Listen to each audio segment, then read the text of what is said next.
It is literally almost 2:30 in the morning, and I know I should be going to bed, but I just got this urge that I needed to make this video really quick. So this one's probably going to be minimal edits, if any, and I'm just going to post this because I, for whatever reason, feel like I have to. Okay. February 28th. Like, I wasn't planning on filming. Like, I literally have like 2 broken nails right now, and I'm almost done editing my podcast, but I was about to get to bed. So I know I've been talking a lot about this lately. There will still be, I'm sure, a lot of people that come for me saying that I'm fear-mongering or that I'm crazy or that I'm in a low vibration or I'm just negative and blah, blah, blah, blah, blah. Those kind of comments, when they come in such mass amounts, it makes you start questioning. It almost makes me not want to share these messages that I get from spirit, source, the universe, whatever you want to call it. And it's really exhausting to give caveat after caveat after caveat after caveat. It does make me question too if I should even put the messages out, because at the end of the day, I don't need anybody to tell me. I never question if I'm a good person or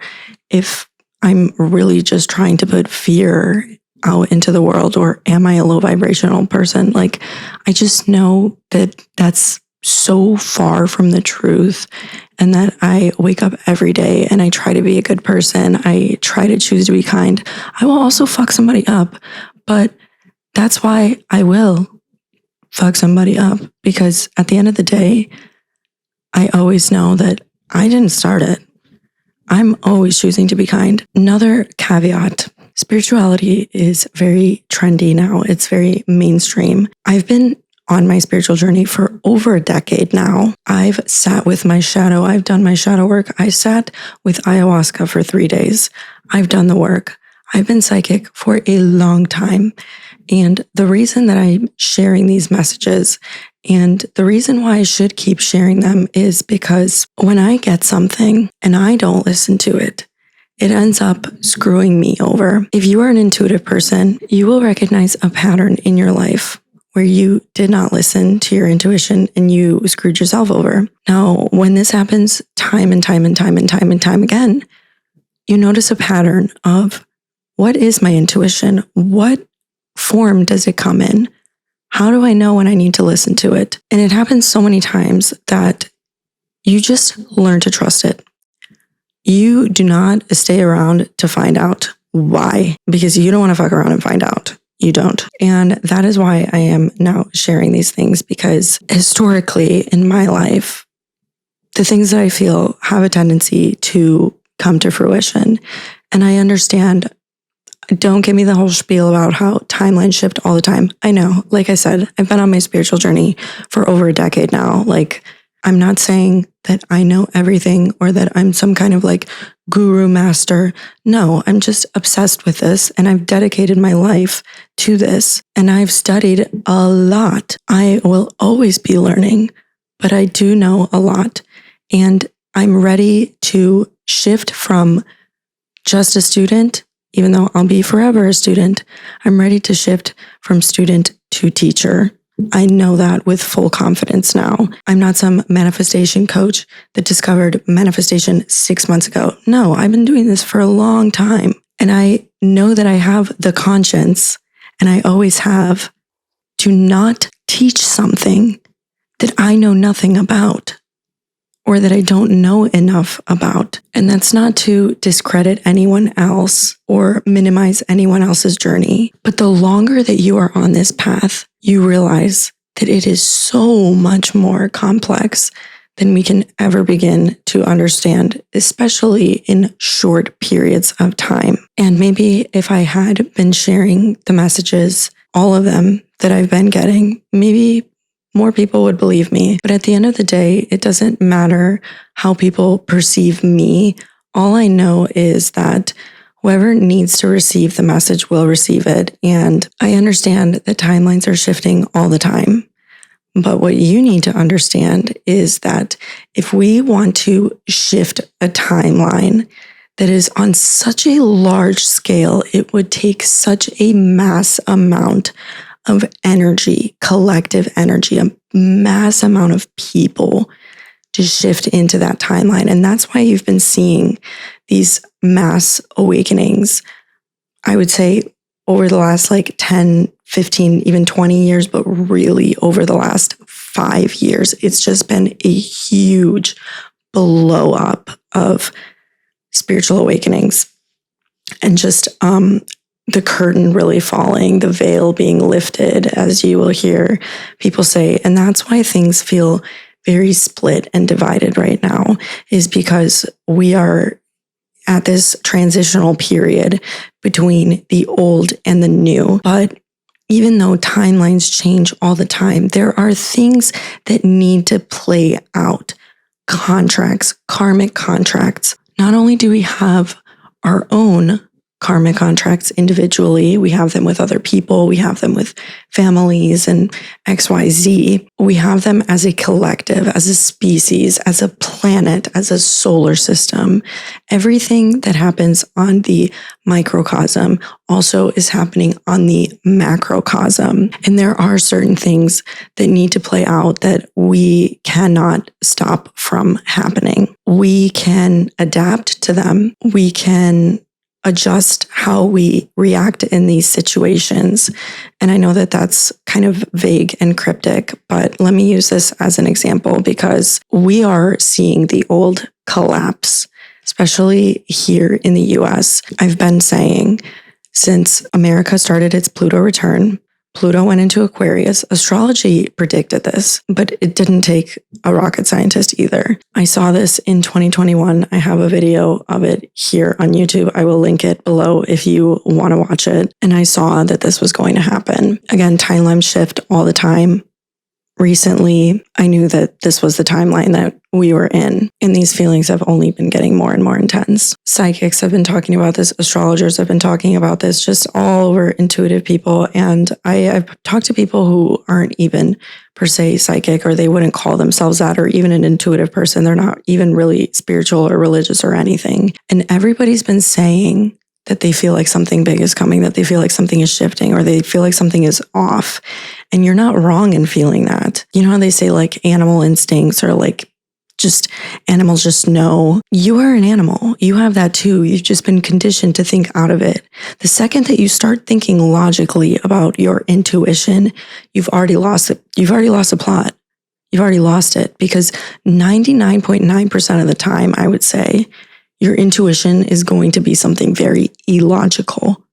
And you've been conditioned to do that from the moment that you step foot into society, to think that way. That is to keep you small so that you are not sovereign in your own power. So I'm going to keep sharing these messages because I know for a fact, without question, there is nothing you can do to take that from me. You can think whatever you want about me. You don't have to like me. But I know for a fact that I try to put good out into the world, and my intentions are pure. And I'm sorry if this is scary. It's overwhelming. It's scary for me too, but we got to get through it. The difference between the collapse of a society and the transformation is the willingness of the people to adapt. So how willing are you to go through chaos to create change? I see something really, really good on the other side of this. And I will go more into that in my podcast episode that will probably be up later tonight. And I see it this way. I don't know how more people don't see it this way. Maybe it's because I can recognize that as above, so below, as within, so without, because I've dealt with so much chaos in my own life, and I've had to come out of it on the other side every time. I've had to find the light at the end of the tunnel, and I had to learn that all of my growth came from chaos. It came from being in really, really, really uncomfortable situations, and all of it made me into a better person. All of it. And that's why all of these comments about like, oh, you're fear-mongering, this is fear-mongering. The world is not always rainbows and sunshine, not yet at least. We have to change that. We have to. change is scary. It's extremely uncomfortable, but the denial that scary things are in the world does not eliminate them. You cannot remove the bad things that are happening in the world by turning a blind eye. That's actually how you allow it to keep happening. You have to bring things to awareness for them to go away. Like, think about Diddy, think about Epstein, think about all of the dark things that have come to light because we've talked about them, because we've dove into them, because we've sent it out to the masses and brought them to awareness. I feel like I'm having a hard time articulating that, but you can't just ignore things. You have to accept that we came here to learn and grow. And by here, I mean life, this planet. If everything was all up here all the time, we would have nothing to reference it to. So this wouldn't be this. It would be this. It would be just, you would have nothing to reference it to.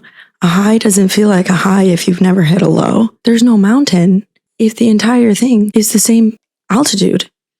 There has to be a peak and there has to be the bottom of the mountain. Otherwise, you're in the plains. If you've been here for a while, you know that I was doing intuitive dream interpretation for a while. Before I stopped remembering my dreams, I was having dreams every single day of planes falling out of the sky and crashing. And that told me that we were in the timeline that I saw back in 2021 in the original premonition video that I talked about. And it's funny that people say, like, oh, you're seeing this because you're in a low vibration. Oh, you're possessed by demonic spirits and you probably have so much anxiety and blah, blah, blah, blah, blah. It's funny because at the time that these started coming to me, I was actually probably in the highest vibration that I've ever been in my life. I was 1 year post ayahuasca. So I still had that like afterglow of ayahuasca where you're just in like the 5D consciousness and love, and like the medicine is still really working on you very much through your dreams as well. And I was just like very like happy, but not in like a delusional like toxic positivity way. Like I was genuinely just like so in love with life. I was 25 and my frontal lobe just developed and like everything was just like all good. So it's funny that people say that I was seeing that because I was in a low vibration. But like, I have nothing to prove to you because you're wrong. Like you're just so wrong. And I know that's not true. And a lot of people that are talking about the fear mongering with this timeline of this collapse, like it can't be fear mongering if there's something good on the other side of it. And what I see is that there's something really good on the other side of it, because do we like the way that the world is operating or has been operating? No, I don't think so. So it has to all fall apart before something good can come together. It's actually really exciting. And you might think that it's like a bad timeline that we're going into, but the mass awakening and the timeline shift is happening because of the mass awakenings, because of this unity that is being formed and this veil that is being lifted. Because when you have your first spiritual awakening, you cannot unsee. You can never go back to being blind, to having those rose-colored glasses on. You are aware of the illusion. You can see through it. Suddenly, the house is made of glass, and you can never, ever, ever unsee it. That's why these things are happening. This is a good timeline, even though it might not be pretty. And that's what I mean, is that spirituality, being in a high consciousness, being in a high vibration, it's not fucking rainbows and sunshine. It's not. You have to be able to recognize that through the darkness and through the chaos, we are the catalyst for radical change. All of your emotions are absolutely necessary, and you can channel that into something. All of your emotions are your body's signal of what is happening in your environment. If you are feeling rage, that means that you are being so disrespected. You are being utterly disrespected. Your needs aren't being met. Something's got to change. And that rage that we're feeling, we need to channel that into creating a new world and dismantling the old. And we are really, really at this pivotal point in history right now. And that's why we're all here right now. The mass awakenings are to create the unity that we need to lift the veil, remove the curtain from everybody else's eyes so that we can create this unity and community and band together to take down all of the corruption in the world. That doesn't mean that you have to be happy through all of it. That doesn't mean that it's going to be pretty. And if you have experienced a true spiritual awakening, like I mean a dark night of the soul, you know that shit is really ugly. You go through the darkest hour of your life, and by hour it could be days, it could be months before you come out on the other side of that and you're like, fuck, that was really, really, really hard. But oh my God, I'm here. I released all that. Look who I am on the other side of this. And I feel like I'm having a hard time articulating that. But I will tell you about one of the plane dreams and the other premonition that I had, because I feel like it really gives you like a metaphor of where the split is of where we're at right now in the world. So one of the plane crash dreams that I had, I was on a cruise, and so weird because I've never actually been on a cruise in my life. It was nighttime and everybody was out on the deck, like partying, socializing, just like having a good time, whatever. It's weird because like in the plane dreams, it's almost like I have like a memory of my other dreams in the dream world. Like as they're like real things, they're just stored in my memory in the dream world. So we were all on the deck and we saw like a plane going by, but it was like really close and it was really close to the water. And everybody's like, oh my God, wow, a plane. But like, I'm looking at this and I'm like, why is nobody else running? Because I'm like, oh shit, because I remember all of the other planes crashing and I'm like, this thing is about to go down. And everybody's like looking at it in awe. They're like, wow, so cool. Like it was a commercial plane. It was like white on the top and it had like a big green stripe like going through like the middle and bottom of it. It was something E Airlines or A Airlines, something. Maybe like even Ethiopian Airline, or it could be like Ghana or even Malaysia. I don't remember the exact name, but I remember it being something like E or A Airlines and it having this like long green stripe, whatever. Anyway, so I start running inside, like into the inside part of the cruise because this shit's about to go down. Even if it flies into the ocean, it's going to explode. We are so close to it. If that thing flies into the water makes waves. I'm like, this isn't going to be good. So I'm like running inside and I like dive and I hear this explosion and like some people are screaming, but then like I look around me and like half of the people are still like partying. They're still like socializing. And I'm like, what the fuck is wrong with you guys? Like they were just acting like a plane did not just fucking crash and burn into the ocean right next to us. And I feel like that's like a prime example of where we're at right now in this split shift. Is that a lot of people still want to be so blissfully unaware. A lot of people still want to be in like a cult like following where they will just blindly follow their leader without any critical thinking or reasoning or questioning that goes into asking themselves, why are they okay with the things that are happening? And then the other premonition that I had that was separate from the first one that I had in 2021, I was in like a concert stadium or like a sports stadium. It was like enclosed though, like it had a ceiling. It was like a dome type thing, but there was like some kind of concert. Like there was like probably 100,000 people in here, something along the lines. Okay, like there was a lot of people. My friend was there and everybody's like partying, like everybody's like having the time of their lives. I actually don't see anybody even performing. It just seems like it was like a big party. It's just like everybody's just being like chaotic and like around, like running around and like drinking and whatever. It was just like there was just so much happening. And I feel like that also was representative of just like everybody was just felt like so like chaotic and distracted and like everybody was just everywhere. Nobody was focused on like an actual performance. And my friend was there and for whatever reason I felt like leaving before like there was even a performance. I was like, I don't want to be here.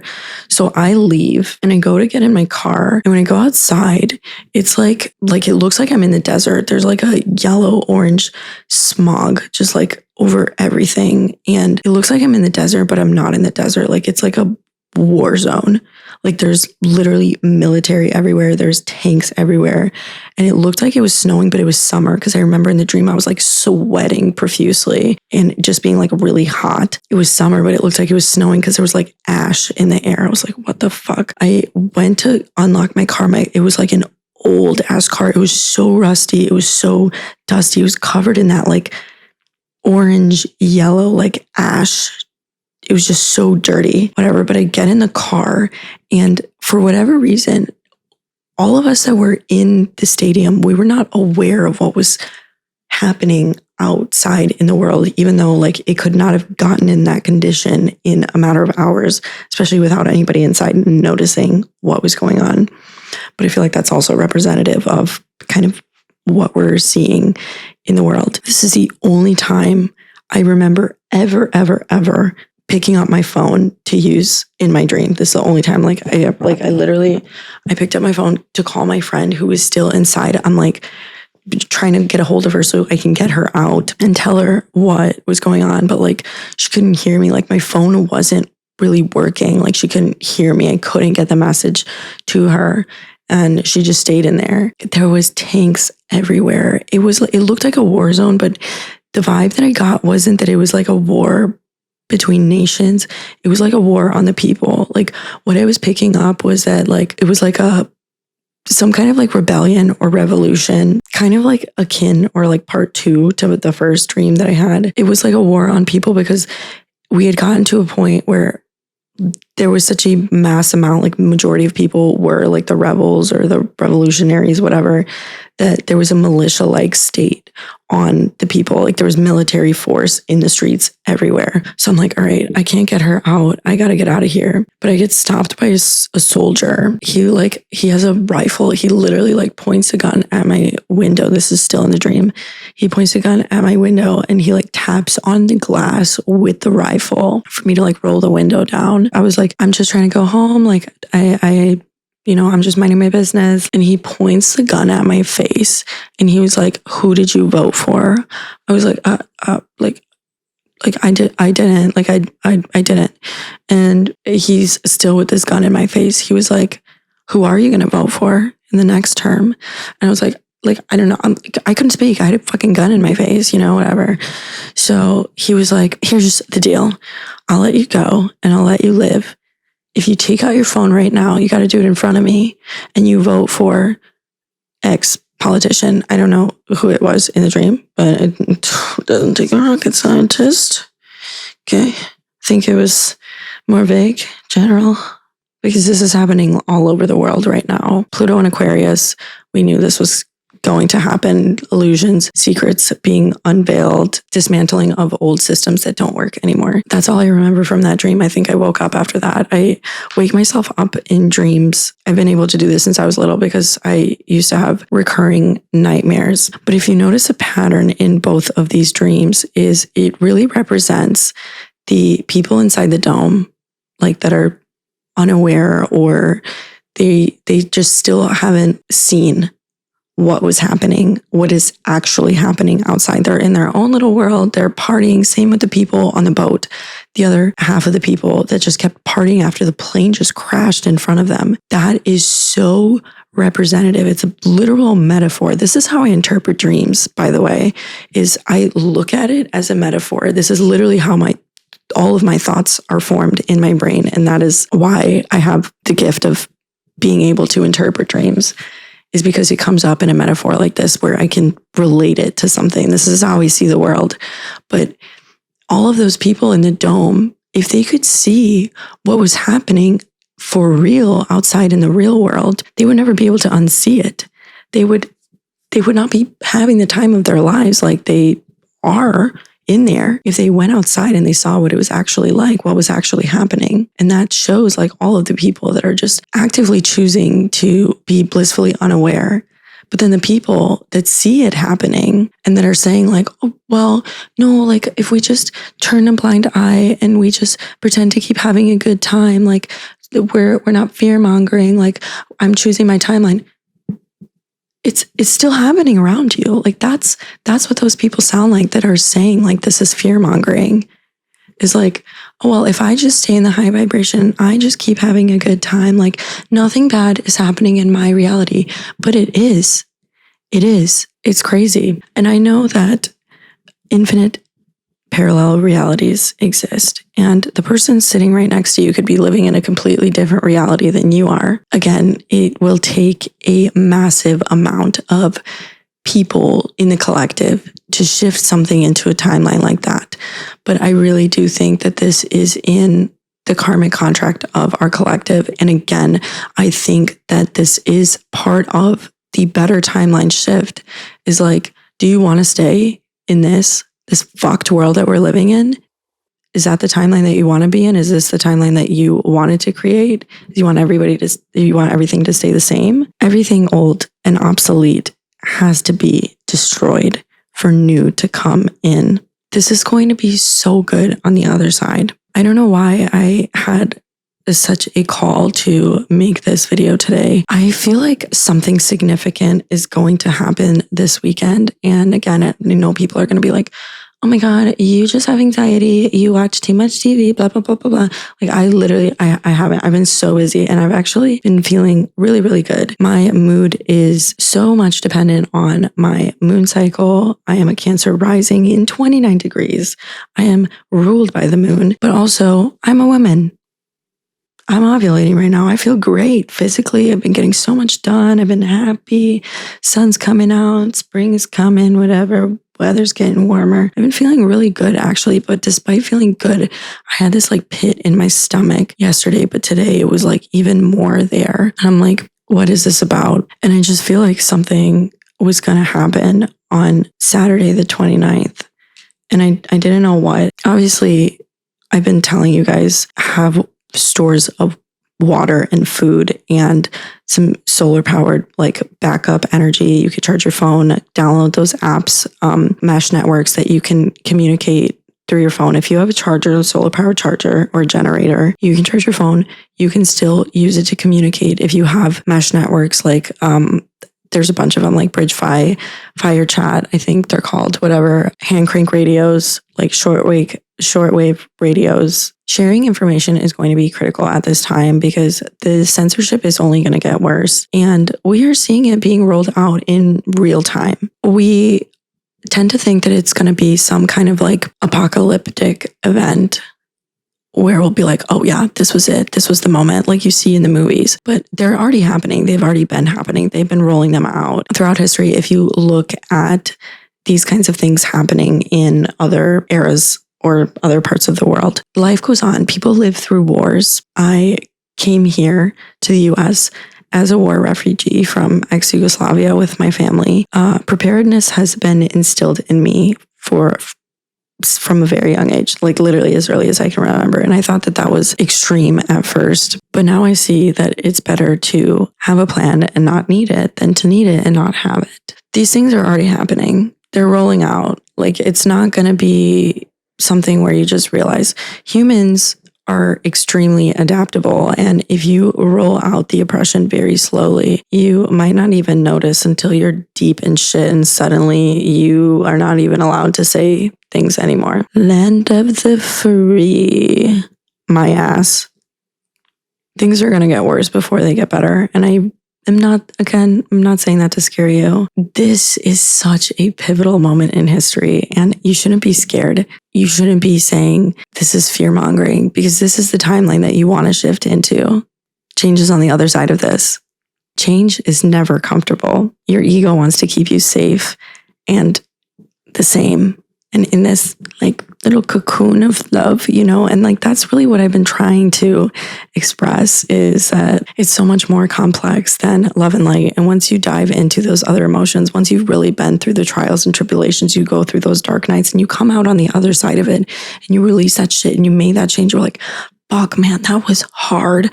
That was some hard deep shit that I was in, and I got myself through that. I dragged myself through the mud and the depths of hell. And look at me now. Oh my God. I'm shiny. I'm squeaky. I'm clean, brand new. Like, that's what this is going to be. But first, we got to go through the hell. Like, don't be scared. Be excited. And if you're ready, if you're prepared for it, you're good. That's the point of being prepared, is that how the fuck are they going to make you scared or make you suffer? Because that's like literally biological warfare, because people do horrific things when they are hungry and when they are desperate. Okay. But if you are scared, you're like, I'm good. I got water. I got food. I got my community. I'm good. There's nothing to be scared of. You should be empowered. Fuck you. Try, keep going. We're going to keep uniting. You guys just keep making yourselves look like a fool. Nobody's going to trust you. Anyways, everything is going to be okay, guys. Everything is going to be all good. Like, there's something so beautiful. Like, we are literally shifting into a completely new world.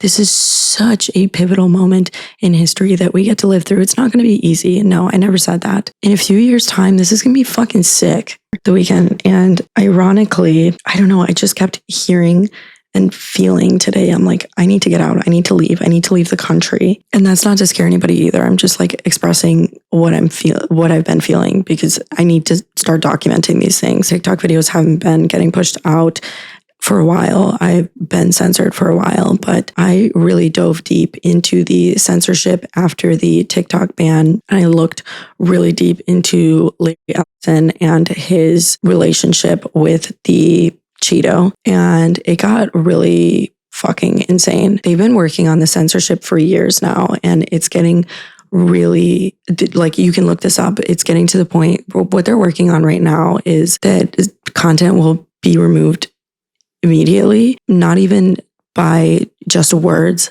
but by intention or like meaning, like contextual content or contextual meaning. You know, that like everything we've been talking about, like, oh, look at these cute winter boots. Like, it'll be shit like that even, which is fucking terrifying. But like, you also have to think about, like, why would they be censoring us if they weren't afraid of us? Because they know that we have power. Like, I keep referencing Bug's Life, because when the ants finally, the locusts knew, they knew that the ants outnumbered them.